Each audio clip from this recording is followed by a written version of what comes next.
आज आम पढ़ा रुद्र संहिता प्रथम सृष्टिखंड ऋषिगणों प्रश्नर उत्तर में सूत मुनि द्वारा नारद ब्रह्मा संवादर अवतारणा।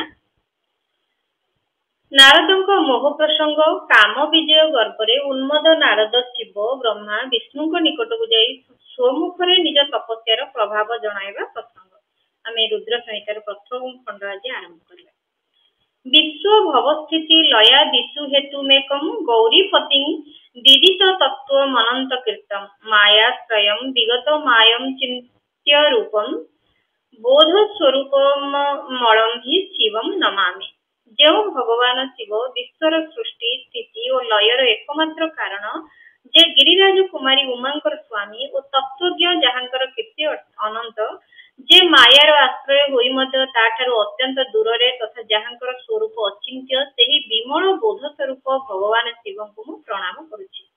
वंदे शिवं तं प्रकृते तेरनादि प्रशांतमेकं पुरुषोत्तमं हि सोमयाया कृष्णं मीदं सृष्ट्वा नभूदंत अर्विहरास्थिता जह। मु स्वभावत से अनादि शांत स्वरूप एकमात्र पुरुषोत्तम शिव को वंदना करुछि जे तांको माया द्वारा ए समग्र विश्व को सृष्टि करी आकाश परी ताहार बाह्य और अभ्यंतर रे विद्यमान अछंती।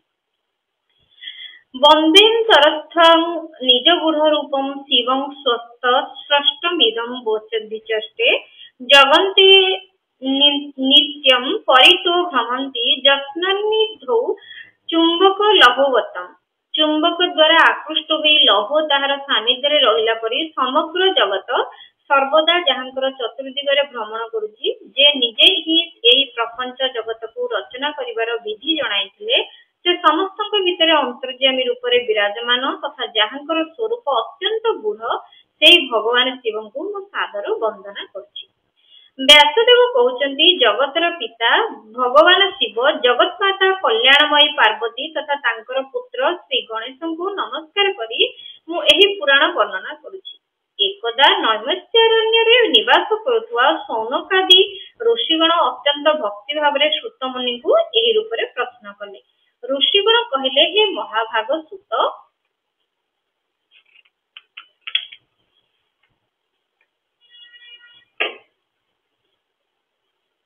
विद्येश्वर संहितार साध्य साधन खंड नामक अति शुभंकर कथा आमे श्रवण कलु। ताहार आद्य भाग अत्यंत रमणीय एवं ताहा शिव भक्तक उपरे शिवंकर वात्सल्य स्नेह दृष्टि करथाय। हे विद्वान एथर आपण भगवान शिवंकर परमोत्तम स्वरूप विषय वर्णना करंतु। एहा छड़ा शिव और पार्वती दिव्य चरित्र मध्य पूर्ण रूप रे वर्णना करंतु। आमर प्रश्न जे निर्गुण महेश्वर जगत रे स्वर्गुण रूप किपरि धारण करंती। आमे चिंतन मनन करी मध्य शिवंक तत्व को बुझी पारुना। सृष्टिर पूर्वरु शिव किपरि भाबे तांको स्वरूप रे स्थित रहिथांती पुणी सृष्टिर मध्य काल रे किपरि भाबे नाना क्रीड़ा करिवा सह सम्यक रूपे व्यवहार करथांती एवं सृष्टि कल्पर अंत होई जिबा परे से केउ रूप रे रहिथांती लोक कल्याणकारी शंकर किभଳି प्रसन्न होइथांती एवं प्रसन्न होई से तांकर भक्त मानकु एवं अन्य मानकु केउ प्रकार उत्तम फल प्रदान करथांती ए सब कथा हमकु कहंतु। आम्बे सुनिछु जे शीघ्र प्रसन्न होई जांती से अत्यंत दयालु से तांको भक्तंकर कष्ट देखि सही पारंतिनी। ब्रह्मा विष्णु महेश ए तीन देवता शिवंक अंगरु ही उत्पन्न होइछंती। सेमानक प्राकट्यर कथा और सेमानकर विशेष चरित्र तथा वर्णना करंतु। प्रभु उमांक आविर्भाव और विवाह कथा मध्य कहंतु। विशेषतः तांकर ग्राह्यस्थ धर्म और अन्यान्य लीलास विषय धर्म आमको कहंतु। हे सुत आमे प्रश्नर उत्तर देबा सह अन्यान्य विषय मध्य कहंतु। सुत मुनि कहिले हे मुनीश्वर गण आपण माने अति उत्तम कथा पचारिछंती। भगवान सदाशिवंक चरित्र प्रति आपणकर अत्यंत निष्ठा रहिछि तेणु आपण माने धन्यवादर पात्र। हे ब्राह्मण वृंद भगवान शिवंकर गुणानुवाद सात्विक राजस और तामस समस्त प्रकृतिर लोकंकु सदा आनंद प्रदान करिथाय। पशु हिंसार तो कौनसे व्यतीत एपरि आउ कि अछि जहाकु से गुणानुवाद भल न लागिवो। जेउ महात्म्यक मनरे कौनसी प्रकार तृष्णा नाही सेमाने मध्य भगवान शिवंक गुणगान करिथांती कारण तांको गुणावली भवरोग निमंते औषध स्वरूप एवं मन कर्ण निमंते प्रिय पुणी ताहा समस्त मनोरथ भी पूर्ण करिथाए। हे ब्राह्मण वृंद, आपण मानक प्रश्न अनुसार मु यथामति शिवलीला वर्णना करुछि, आदर पूर्वक श्रवण करंतु।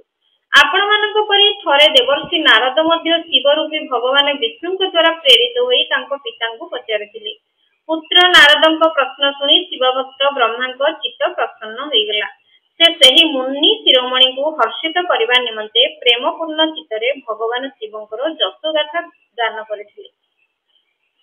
एकदा ब्रह्मांक पुत्र मुनि शिरोमणि विप्रवर नारद विनीत चित्तरे तपस्या मनोनिवेश कले। हिमालय रे गोटे रमणीय शोभा संपन्न गुंफा थिला, ताहार सन्निकटरे देवनदी गंगा तीव्र गति रे प्रवाहित हेउथिला।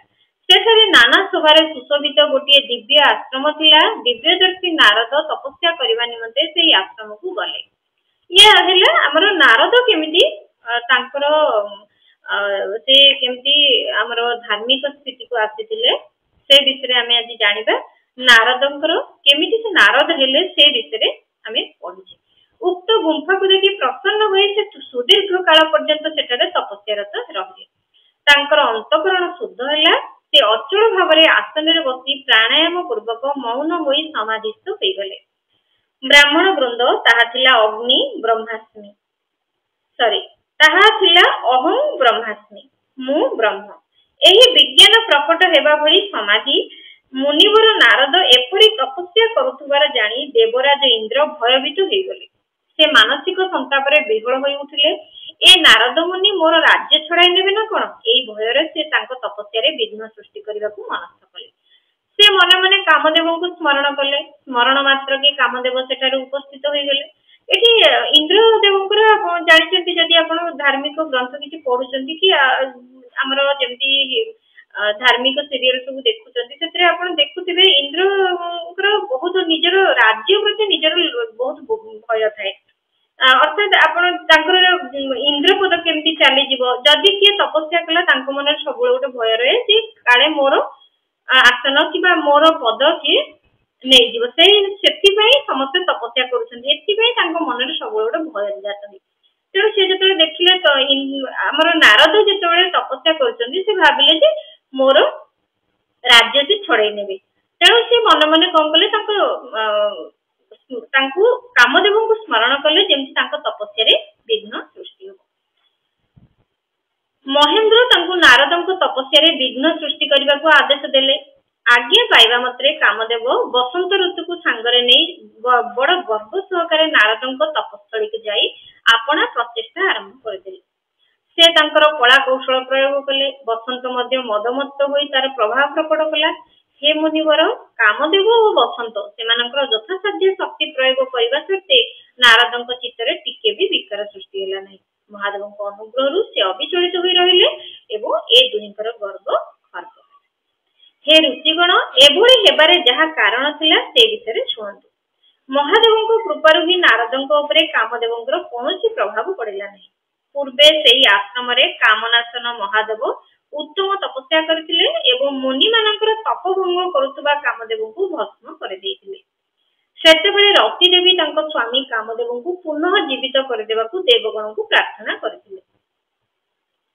पुणी देवगण मध्य लोक कल्याणकारी महादेवଙ୍କୁ एई कथा जाचना करथिले। सेमानको कथा सुनी महादेव कहिथिले, हे देवगण, किछि काल अतिक्रांत हेबा परे कामदेव पुनः जीवित होइजिबे, किंतु एठारे तांकर प्रभाव सफल होबनी।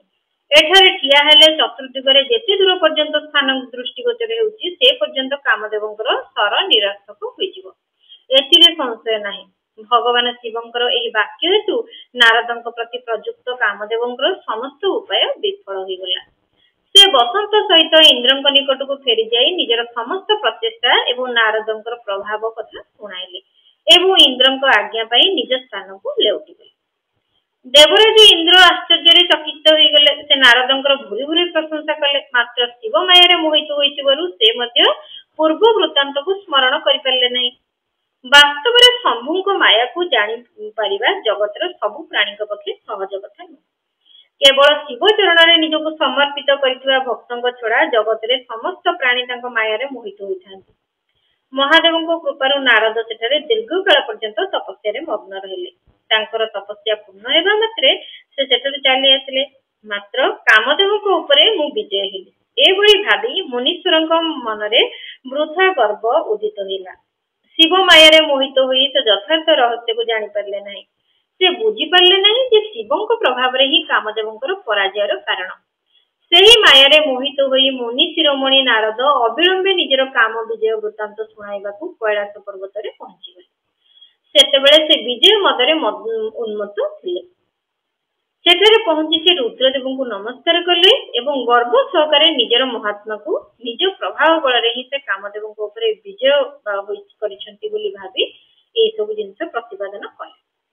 सेही सब वृत्तांत शुणी भक्तवत्सल शिव काम विजयर यथार्थ रहस्य को बुझी पार नथिबा तथा माया विमोहित होई विवेक हराइथिबा अपना भक्त नारद को बुझाई कहले। रुद्र कहले, वत्स नारद, तुमे बड़ विद्वान और धन्यवादर पात्र। हेले मोर गोटे कथा मन दे शुण।